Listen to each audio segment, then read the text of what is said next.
بسم اللہ الرحمن الرحیم۔ ناظرین، سینٹ سے 27ویں آئینی ترمیم کو جو ہے اس کے تمام 59 شقوں کو 2/3 اکثریت سے منظور کر لیا گیا ہے اور 64 بل کے حق میں ووٹ آئے تھے، جبکہ مخالف ووٹ کوئی نہیں آیا اور جو اپوزیشن تھی اس نے بوائیکاٹ کیا۔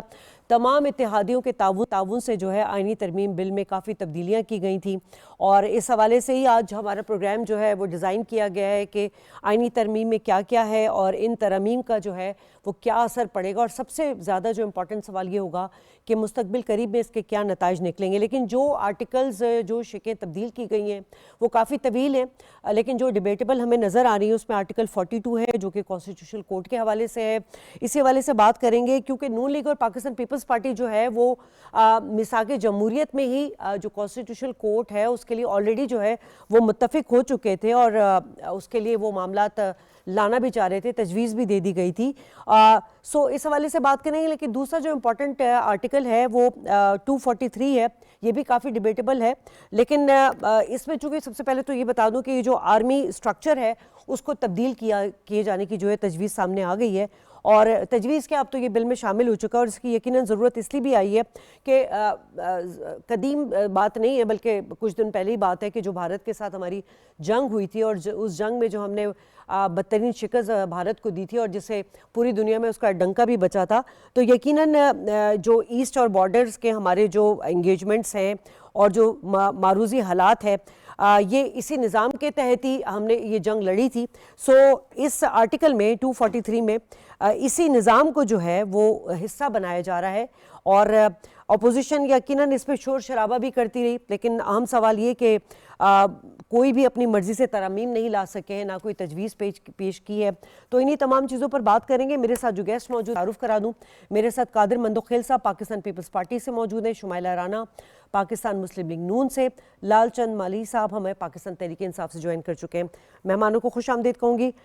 قادر مندوخیل صاحب، جس طرح میں نے پہلے بات کی کہ نون لیگ اور پیپلز پارٹی جو ہے وہ آئینی عدالت کا معاملہ جو ہے میثاق جمہوریت میں آلریڈی اٹھا چکے ہیں، لیکن سر میں آپ سے یہ سوال پوچھنا چاہوں گی کہ 26ویں آئینی ترمیم میں جو آئینی بینچ بنا تھا اس میں ہمیں کچھ اس کی پرفارمنس ہمیں کوئی بہتر ہوتی ہوئی نظر نہیں آئی، اور کچھ فلاز بھی نظر آئے۔ سر اوورآل آپ اس جو ترمیم ہے، جو بل پیش کیا گیا ہے، اس کو کس طرح ڈسکرائب کریں گے، اور خاص طور پہ آئینی عدالت بننے سے جو ہے وہ کیا فرق پڑے گا؟ جی بہت شکریہ۔ دیکھیے پہلی بات تو یہ کہ آج سے 20 سال پہلے نواز شریف صاحب اور بی بی شہید کے درمیان جو میثاق جمہوریت سائن ہوا تھا، جس پہ عمران خان صاحب اور مولانا فضل الرحمان صاحب بھی اس میں ایگری تھے، وہاں یہ شک یہ تھا کہ آئینی عدالت ہونا چاہیے، اور اس وقت دنیا کی 80 سے زیادہ ممالک میں آئینی عدالت موجود ہے اور جو کہ اپنے کام کر رہے ہیں۔ اب سپریم کورٹ کا جو اعداد و شمار ہے اس وقت تقریباً لگ بھگ 56,000 مقدمات پینڈنگ ہے، اور 56,000 میں سے جو آپ کی میڈیا والے بتا رہے ہیں، مجھے ایگزیکٹ اس کا تعداد نہیں پتا، کہ 1500 کیسز آئینی ہیں۔ تو اس کا مطلب یہ ہے کہ 56,000 کے اوپر 1500 کیسز ہیوی ہے، کیونکہ سارے دن سپریم کورٹ میں یہی کیسز چل رہی ہے، فلاں سیاستدان الیکشن کمیشن، اور یہ سارے آئینی معاملات۔ تو اس کا مطلب تو یہ پھر واضح ہے، یہ تو پھر اور ضرورت ہے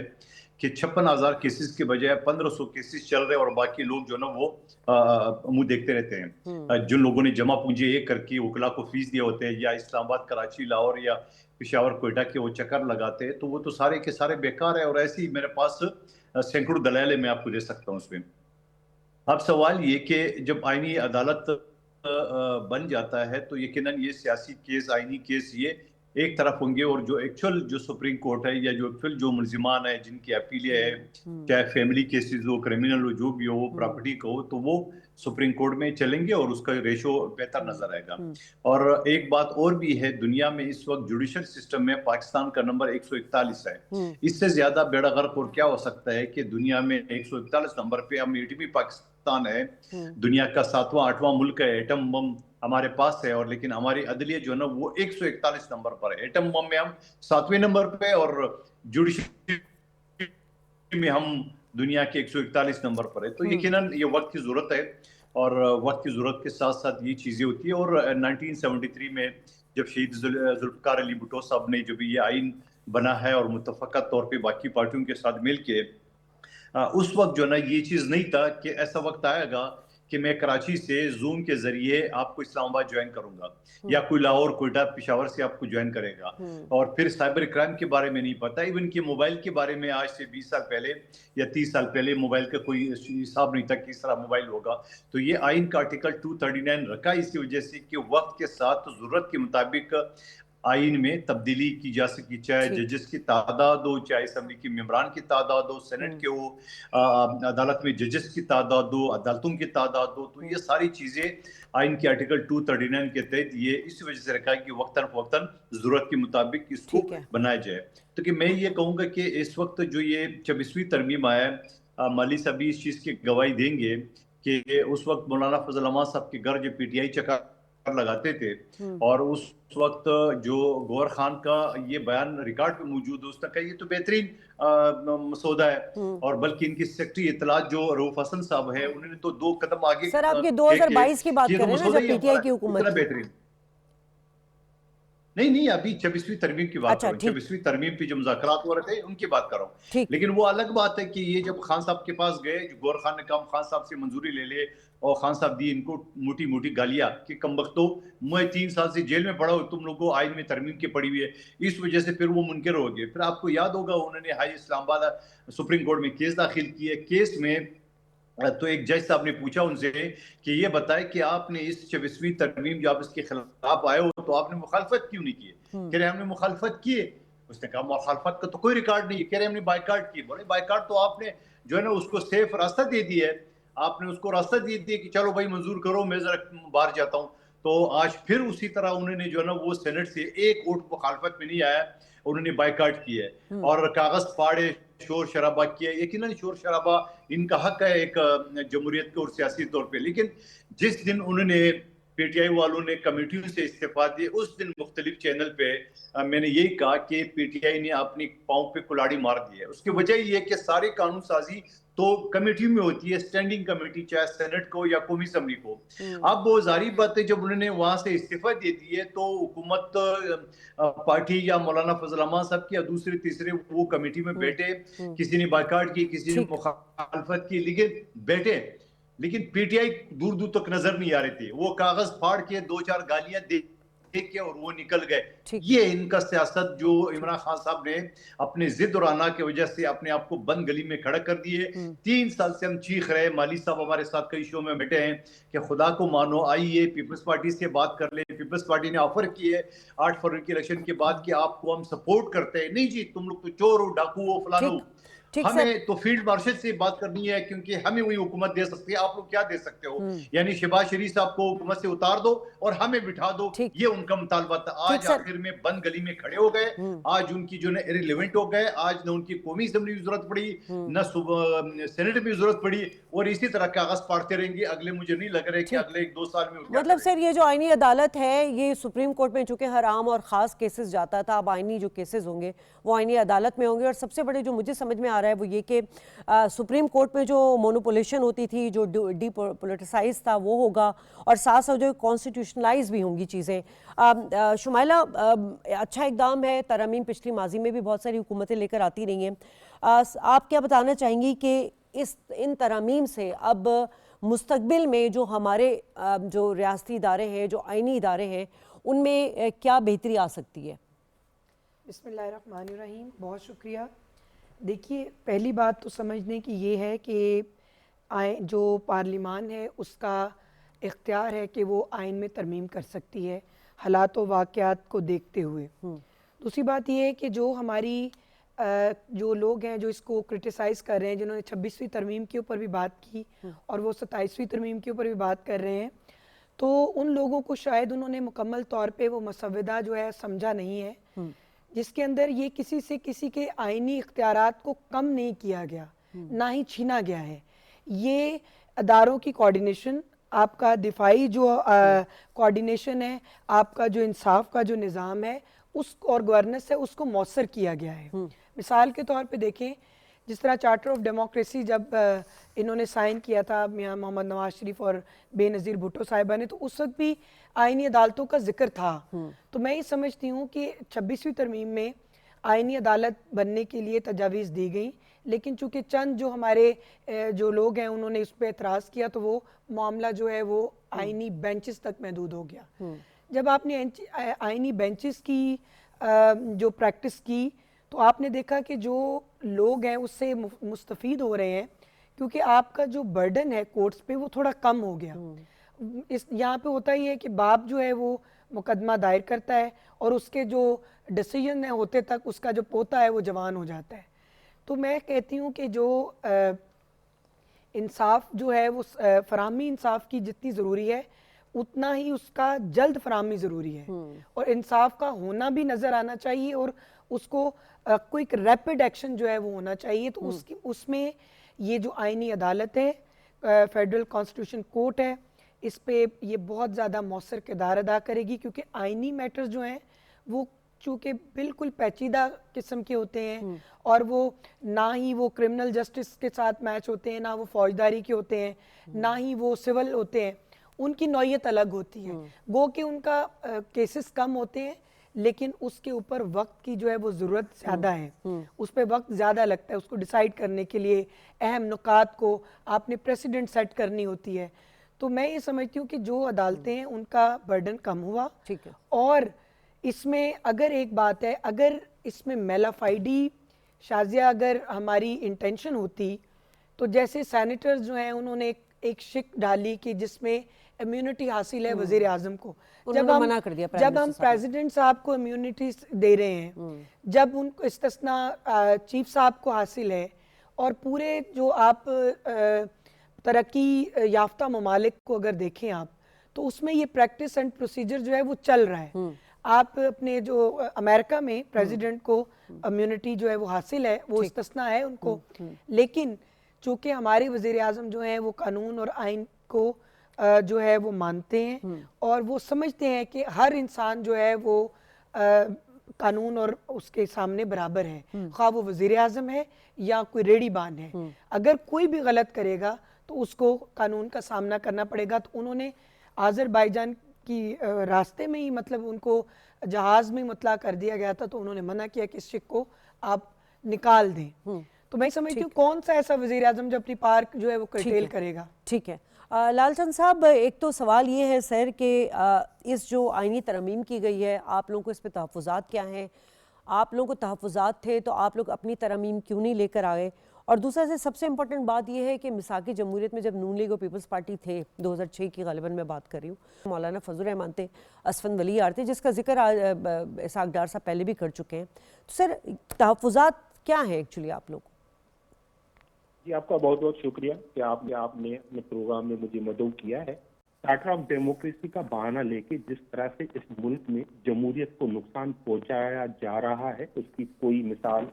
نہیں ملتی. چارٹر آف ڈیموکریسی میں تو یہ بھی تھا کہ یہ جو خاص عدالتیں ہیں اس کو ہم ختم کر دیں گے. تو کیا انہوں نے گزشتہ 2006 سے لے کے آج تک ایسی کوئی کوشش کی؟ کیا چارٹر آف ڈیموکریسی میں نہیں تھا کہ الیکشن کمیشن جو ہے ہم انڈیپینڈنٹ بنائیں گے اور جو ہے الیکشن اس ملک میں ہوں گے وہ آزادانہ ہوں گے اور شفاف ہوں گے, کوئی الیکشن یہ شفاف کرا پائے؟ پھر بھی کوئی 18 کا کہے 24 کا کہے جو بھی کہے, لیکن اس کو تو یہ چھیڑ بھی نہیں رہے ہیں. تو یہ بہانہ ہے. سب سے بڑی بات تو یہ تھی چارٹر آف ڈیموکریسی میں سیولین سپرمیسی کی انہوں نے بات کی تھی, لیکن جب سیولین سپرمیسی کی انہوں نے بات کی چارٹر آف ڈیموکریسی میں 2006 میں, تو 2007 میں محترمہ بے نظیر شہید بھٹو نے جو ہے ان سے بات چیت شروع کی ڈائریکٹلی جنرل پرویز مشرف. تو یہ سب کہنے کی باتیں ہیں. میں سمجھتا ہوں یہ سارے ڈرے ہوئے ہیں عمران خان سے کہ وہ باہر آئیں گے اور ان کو وہ جو ہے ان کا احتساب کریں گے. اور یہ بھٹو کا, ذوالفقار علی بھٹو کا جو ایک کریڈٹ تھا کہ میں نے آئین پاکستان دیا ہے 1973 کا اور اس میں ٹرائکوپی آف پاور ہوگا, اس کا کریڈٹ بھی اب دوبارہ پیپلز پارٹی لے گی کہ ہم نے ان کو تباہ و برباد کر دیا ہے. اب آپ پوچھ رہی ہیں کہ اس میں ہے کیا قابل اعتراض. اب آپ اندازہ لگائیں جوڈیشری سپریم کورٹ جو 70 سالہ جو آپ کی تاریخ تھی, جو آپ کی اتھارٹیز تھی, جو آپ کے لیگل کوسچنز تھے, وہ سارے جو ہے اس میں ختم کر دیے گئے ہیں. آج یہ کو اجتناع دے رہے ہیں کہ ان پہ نہ کوئی ماضی کا کیس چل سکے گا نہ کوئی مستقبل کا کیس چل سکے گا, اور یہ ہم سے پوچھ رہے ہیں کہ اعتراض کیا ہے. ٹھیک